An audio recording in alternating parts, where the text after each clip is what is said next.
Maradyaw nakabuntagod kaninyong tanan di mga kainday. So for this mini vlog, thankful kaayo kita kay nindot kayo ang panahon. Sa pipila ka adlaw namin labay is medyo taligsik or maulan. So karon ni bawi ra jud ang kainit sa panahon pero dili siya tanto init tungod kay kusog kayo ang hangin. So mga kainday, di ay nag-prepare ko para sa ato ang sudan karong buntaga is ginatawag sa mua diri nga uyang hipon or nitib nga hipon. Kini si is ginakuha lang sa suba gamit ang pana. Tungod kay nakapanginhas man ta gabi, char panginhas jud.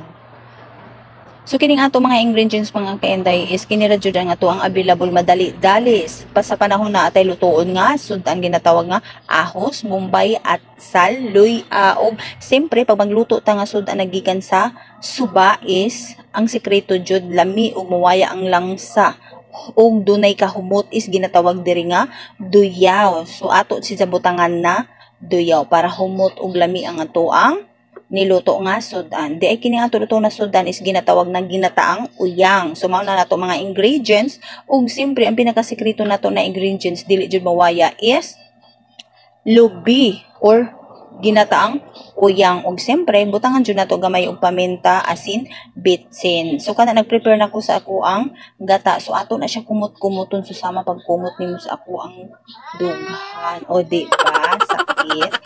Char.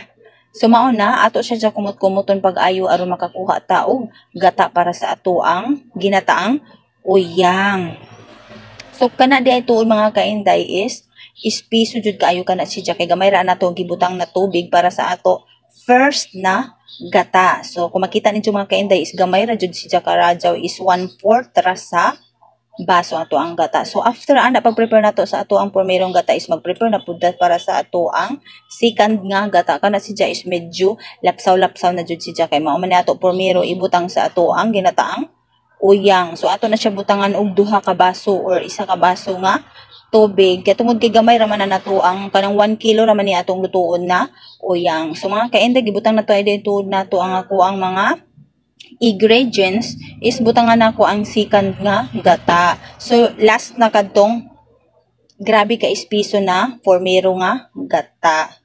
So mauna ang hitsura sa ato ang ginataang uyang mga kainday. Sa gibutang na nato ang ato mga ingredients ug ato ang gata din pabukalan nato siya mga kainday. So ako na siya tilawan para mahibawan nato siya kung parat or tabang ba nga to ang ginataang uyang. Pero in fairness eksakto ra jud ang ato timplada mga kainday. So while nagluto ta dito sa pikas ng atong ginatawag na ginataang uyang is nagluto pud ko na fried nga talong with egg. So while nagluto ta sa ato ang ginataang uyang o fried na egg, nagprepare po ta sa ato ang partner og siyempre doon na jud tay partner na linungag nga bugas. Kung di ay itong mga kainday kining ako nilungag na bugas is ganahan jud ko subaka ng kamote. So mauna ang ato ang style sa paglungag sa ato ang bugas, butangan nato og subak or lamay na kamote.